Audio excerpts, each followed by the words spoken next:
Now let's get to today's feature segment. Paul Dietrich is with us, Chief Investment Strategist at B. Riley Wealth Management. Well, it looks like we're trying to go for 5 days of gains. I know the markets are right around that unchanged line, but the idea here is a simple one, and that is that the S&P once again is at a record, right? Higher highs. Do you think that continues into 2020? I do. You know, it's possible. The PEs are a little extended. I think the forward PE right now is 17.8. The historic 5-year is 16.8. It's not really way overvalued, but right. It is overvalued. We could see a little pullback after the first of the year. But I'm looking at earnings next year. I'm looking at the fundamentals. I'm looking at the leading economic indicators. And I think we could easily see double-digit growth in the stock market next year. I don't think it'll be as great as this year, but we could see 10%. You're more optimistic than most, right? I mean, we were reading Barron's over the weekend saying 4 or 5%.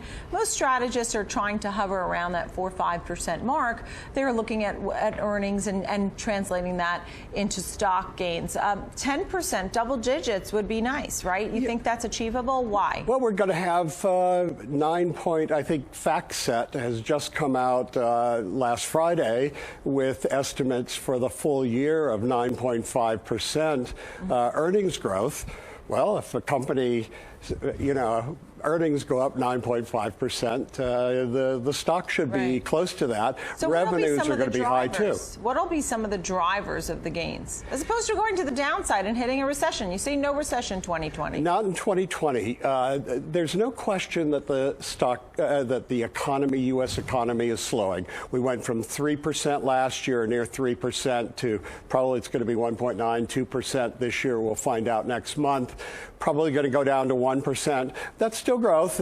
People forget that, you know, during the last 4 years of the Obama administration, we had an average of 2.2% growth, and the market was in a bull market during that period of time.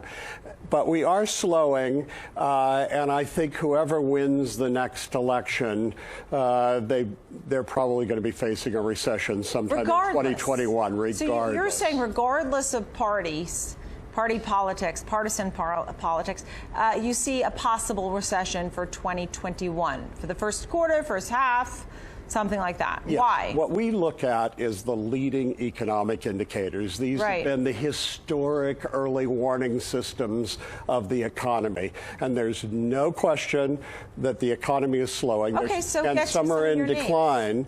Pardon? You have some great names, that companies, the great American companies that you're following. You think they may be recession ready? Well,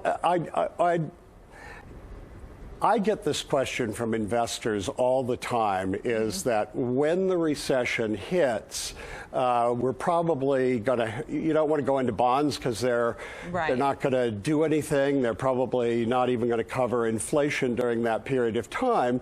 And so I'm not recommending these stocks, but you can look at past recessions and see those stocks that actually went up. I mean, Walmart went up during the last recession. McDonald's went up. AutoZone, Dollar Tree went up. The ETF GLD, which is the gold stock, it went up both in the last recession and the previous recession. So there's you don't have to just sit there and watch your portfolios decline. I've never been a great advocate for passive investing. I believe that when there's a bull market, you need an offensive investment strategy. And when there's a recession, you need a defensive investment strategy. And that may include different investments. So you need to look at the ones that are going to do well during a recession. And that's what I'd recommend. And I think good advisors do that. I also think that you still like tech, right? We're talking about the tech revolution. It's been the best for 2019. It's had its best performance in a decade, up more than 40% this year, and still can go further to the upside only because of what's happening, right? I mean, 10 years ago, We saw the advent of 4G in the telephone market, and that brought us the Apple iPhone, which replaced the BlackBerry. We saw all the app economy come in, and Uber and Facebook and everyone else. Yeah. We are seeing this year 5G, and it will come into its own in 2020. And sometime this year, we're going to see the first Apple iPhone 5G and Android. And that's life-changing. 100 times faster downloading speeds. But that's the thing that will directly affect most consumers. But you're going to see this year the advent of smart cities because of 5G. Driverless cars are going to come into their own because you need that 5G, that no latency, that instantaneous information that you'll have. It's going to change healthcare. It's going to change everything. And I think just like we saw a major tech revolution 10 years ago, next year, 2020, is the start of something really, really big that's going to change all of our lives and create millions of jobs.